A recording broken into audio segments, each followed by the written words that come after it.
Ani Bojo Kinawea Miigwech Kibajayak. Hello, everyone, and thank you for coming.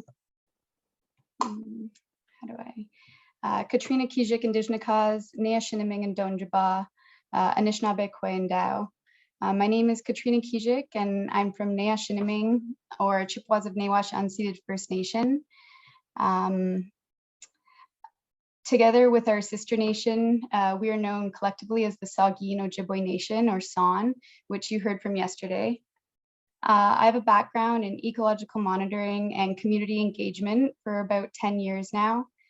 And other than working on the water and the land, my greatest passion is sharing knowledge and encouraging connection and curiosity in the natural world. I was born and raised here in my community, but I'm still working to deepen my knowledge and my relationship with my culture, which includes picking up my language, which is Ojibwe or Anishinaabe. More than any other role, I'm a proud auntie of my many beautiful nieces and nephews who inspire me every day to live in a good way and to honor both their gifts and my own, and to try and help support them and guide them when they need it.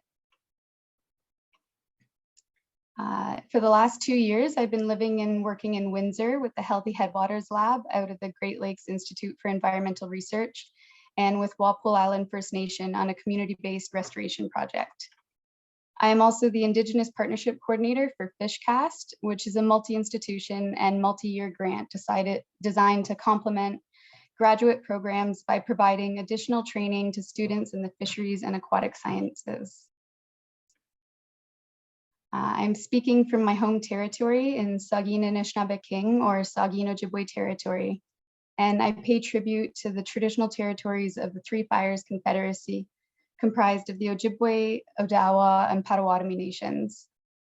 This refers to a confederacy of peoples whose languages and territories are somewhat overlapping and who had worked together for military and political purposes around the hub of the Great Lakes, beginning as early as 796 AD. Amongst the rights holders where much of our work takes place are Walpole Island First Nation and Caldwell First Nation. Additionally, within a small radius are Aamjiwnaang, Moravian of the Thames, Chippewas of Kettle and Stony Point, Munsee Delaware Nation, Chippewas of the Thames, and Oneida Nation of the Thames. All of these communities are leading efforts of their own to protect and conserve their territorial lands and waters. I'm just going to take a drink.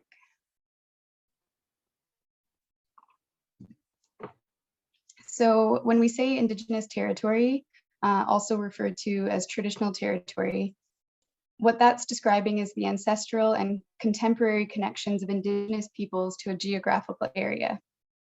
Territories may be defined by kinship ties, occupation, seasonal travel routes, trade networks, management of resources, and cultural and linguistic connections to place. The Government of Canada recognizes 70 historic treaties in Canada signed between 1701 and 1923, many of which are currently in the courts to argue that the Crown did not uphold their side, or that they were intimidated into signing, or that the meaning and intent of Indigenous signatories was misconstrued. Most understood the treaty agreements as being the foundation of a relationship with the Crown, and that this relationship would be based on coexistence and sharing the land and its resources. To date, 26 modern treaties have been concluded between the Crown and Indigenous peoples, covering over 40% of Canada's landmass. Modern treaties, also known as comprehensive land claim settlements, include provisions that enable Indigenous groups to own land, participate in managing land and resources, share in revenue generated from resource development, and to govern themselves. There are more than 630 First Nation communities, 53 Inuit communities, and 8 Métis settlements in Canada, with many more people living outside of communities. Altogether, this represents over 50 separate nations and 50 distinct language groups. In Ontario alone, there are 133 First Nation communities representing at least 7 groups, including Algonquin, Mississauga, Odawa, Chippewa or Ojibwe, Potawatomi, Delaware, Cree, and Haudenosaunee. Each of these dots in the bottom right-hand corner represents a sovereign nation. Indigenous sovereignty is recognized and given effect by decades of formal alliances and treaties and connection to the land.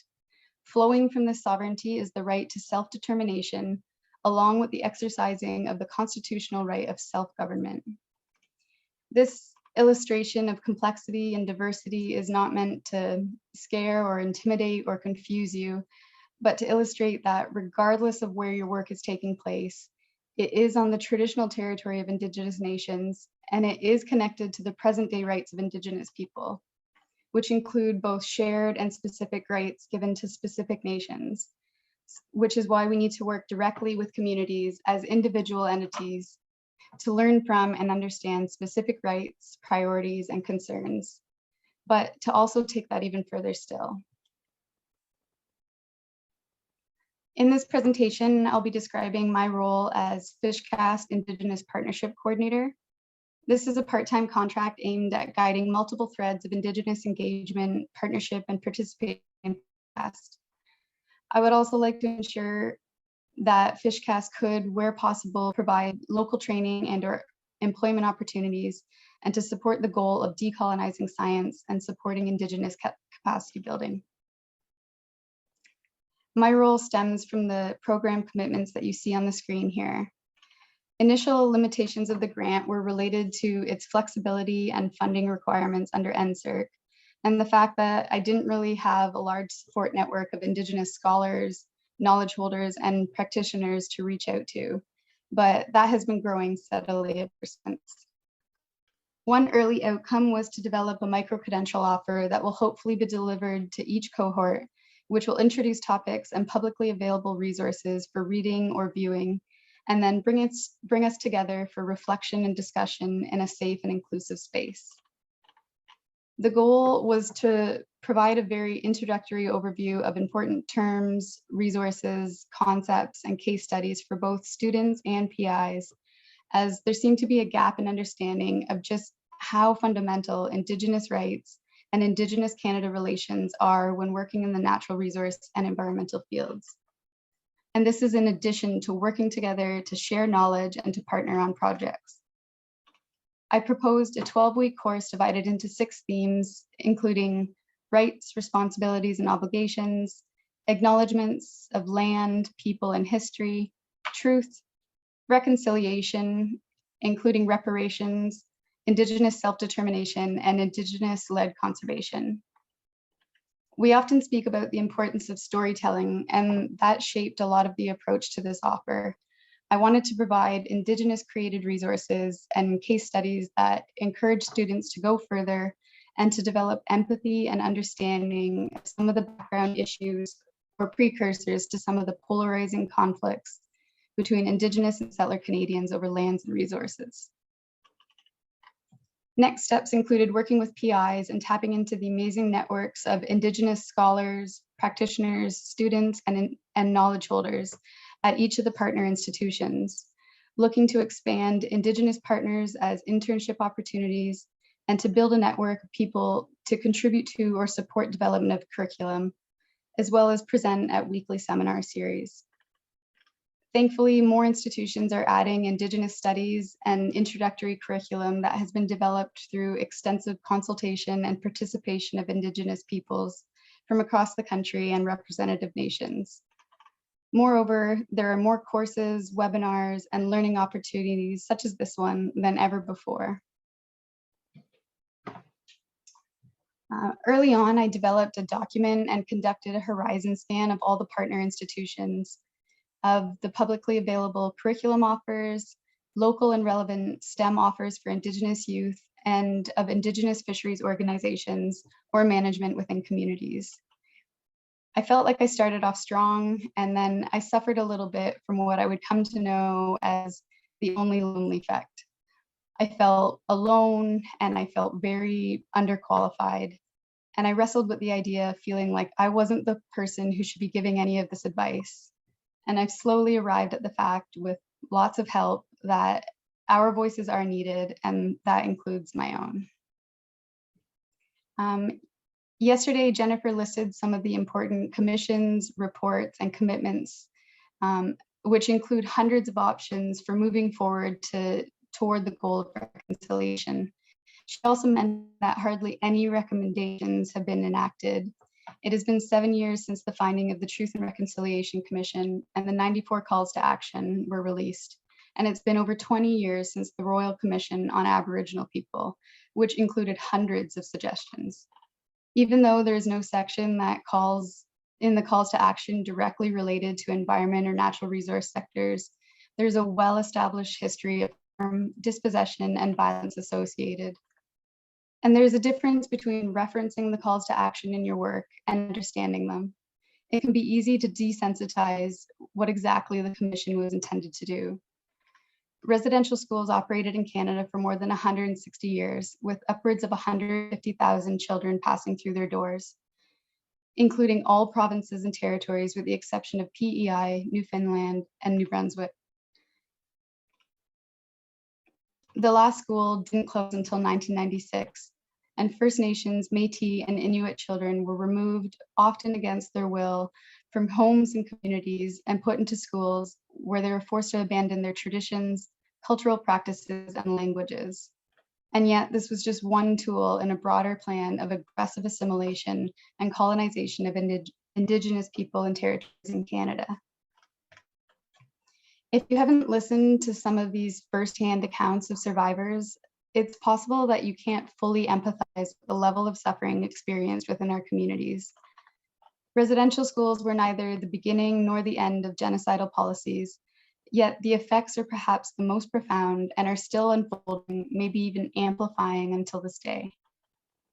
I truly feel that it's critical for settler Canadians to listen to these stories in order for reconciliation of any hope of moving forward. I believe that these are key understandings when engaging with Indigenous communities in any respect. And that being said, we must always counter stories of suffering with stories of thriving. And I'm filled with so much pride at the growing recognition of our resilience and excellence, our humor and ingenuity, our kinship, stories, traditions, languages, and identities, all of what keeps us and makes us unique and worthy of occupying the spaces that we've long been excluded from. Reconciliation will not be easy, and it might not be possible the way that it's currently being proposed, but we can't afford to do nothing. I believe that educating on the true history of pre and post contact is necessary for both Indigenous and non-Indigenous people alike. And in specific situations, it requires that we go even further and share perspective on historic relationships. In this quote, it says, "The principle of mutual recognition calls on non-Aboriginal Canadians to recognize that Indigenous people are the original inhabitants and caretakers of this land and have distinctive rights and responsibilities flowing from that status. It calls on Aboriginal people to accept that non-Aboriginal people are also of this land now, by birth and by adoption, with strong ties of love and loyalty. It requires both sides to acknowledge and relate to one another as partners, respecting each other's laws and institutions, and cooperating for mutual benefit." 2 years ago, when the tensions were rising between Nova Scotia and Mi'kmaq lobster fishers, it was really difficult to watch from home, even as Anishinaabe. Many of you maybe haven't heard of it before, but as Native people, we're very connected online. We call it Native Facebook or Native TikTok, Twitter, etc.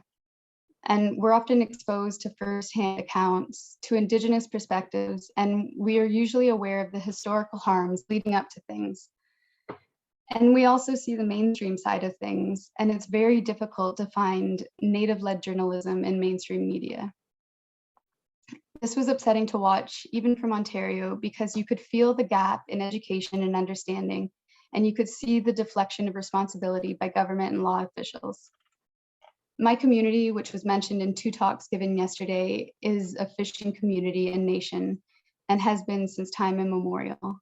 A major court case that confirmed our rights to not only fish, but to be the only commercial fishery in our territory, which is large, was a major part of my childhood. Leading up to that, there was decades of conflict between non-Indigenous fishers and neighboring communities, DFO and MNR, and our fishermen.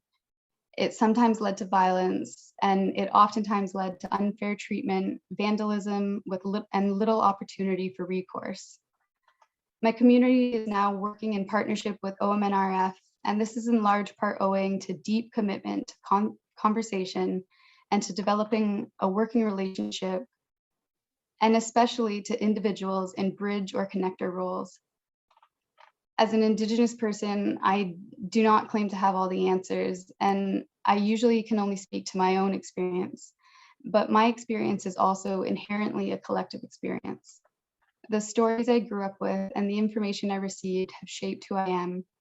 My childhood was deeply shaped by the connectedness of my community and the hours and hours spent together as a family unit with my grandparents and my father's 9 brothers and sisters families.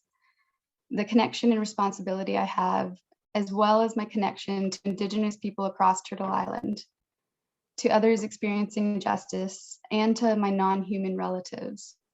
Empathy and connection are embedded in our blood memory.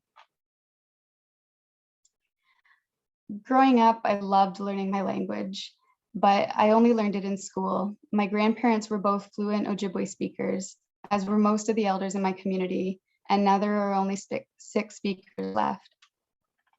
In our community, my father's generation was the first generation to be robbed of the language. Parents withheld it out of fear that their children might experience the same abuse as they did simply for speaking their native language. My father knows less of the language than I do. In our community, they were the children raised by the survivors of residential school, and my generation was raised by the children who are dealing with these confusing impacts of those schools. Tough love, strict adherence to religion, extreme work ethic, PTSD, substance abuse, repression, distrust of authority, and fear of our culture and language are just some of the obvious effects, and many more are less obvious.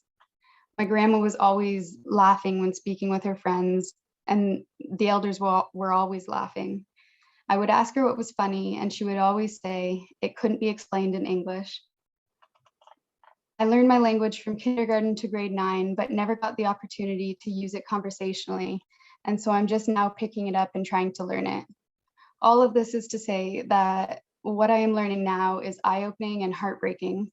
Our language contains so much information and so many inherent lessons and teachings for how we see the world and how we relate to it. I can see how much was lost when they tried to take our language, and I can see how important it is to get it back. Our language cannot be separated from our role as caretakers and as participants in the web of life. My language, Anishinaabemowin, should have been my first language. You might have heard that we don't have words for please or for welcome. You're welcome. I have heard that this is to do with our intent. Words such as this are not necessary because we approached life reciprocally with good intentions for the benefit of all. Our language is inherently polite. In my language class the other day, this was elaborated on when we were discussing imperative commands. Our teacher laughed that for most instances, we knew the conjugated form instead of the actual verb because we were always being shouted at. Our teacher growing up was quite stern, yet sweet. And my current teachers reminded us that commands are actually spoken softly in our language and that they are invitations to join and participate rather than orders. Another 2 examples were shared, our word for love and our word for meeting.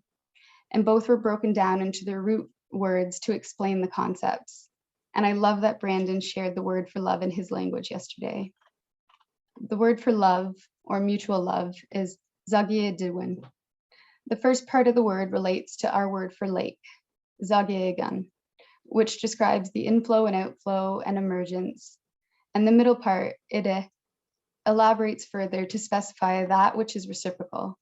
The ending turns it into a noun, translating roughly into mutual flow, back and forth, and give and take. The second word for meeting is Zagasweeding. The first part, Zagaswe, refers to smoking. Again, in the middle, you see Ide, denoting reciprocation, and the ending, Iding, refers to a person unknown. Taking together, it's describing a scenario that when people smoke together, you are not going in for your own benefit, you are going in for the benefit of all to reach consensus decisions. At the heart of our language are fundamental differences between English and Western thinking and Anishinaabe way of life. When we speak of decolonizing and addressing trauma and the loss of our language, it is so much more than that. It is relearning our words, and as my dear friend put it, it is like being seen for the first time, realizing why we look at the world the way we do, and why we might feel at odds with its current state. Everything comes down to our language, our blood memory, our original instructions for how to live, for how to relate to the world and everything in it. Everything is embedded within the language. The removal of our languages was very intentional, and it was at the core of assimilation policies. And it is probably one of, if not the most important thing to focus our energy and attention on. In Christy Belcourt's words, "The planet already contains all of the wisdom of the universe, as do you and I. It has the ability to recover built into its DNA, and we have the ability to change what we are doing so that this can happen." I'm really excited by the conversations that are taking place and the spaces that are being created. And I do have a cynical side that says we're not moving fast enough, or we aren't focusing on important issues, or we aren't being seen in our entirety.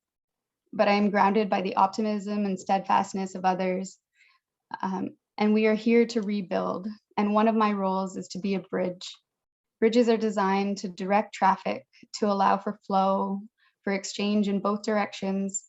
They allow us to overcome obstacles and to get you quicker from point A to point B. And they are often the strongest where two sides meet in the center. But as a bridge, you're both connected to land and separated from it. And that much has been true for my experience in academia. To fill these spaces has meant that I've been separated from the place I want to be, which is on the land and water. And so part of the work of decolonization is acknowledging that the work that is needed is on the land, and that we need to be connected to. It takes a lot of time and effort to meaningfully partner with Indigenous communities from both perspectives. And there are fundamental differences in worldviews, in power dynamics, timelines, capacity, capital, priorities, colonized versus decolonized approaches, both from an Indigenous and non-Indigenous perspective, politics, again, from both sides, and in scientific understanding. However, we do share common goals, and we acknowledge that the natural world requires us to do better now and not later. There is so much important work happening, and a silver lining of the pandemic has been the shift to virtual offers that allows us to be together in spaces like these. There are many great examples of collaboratives, conferences, and symposiums that spotlight the work on Indigenous-led conservation and land management. I've spent a dedicated amount of time conducting horizon scans and compiling resources, and yet I'm still finding new things each day. I think we need to work collectively at sharing resources and experiences so that we can build off each other's successes and collaborate where it makes sense.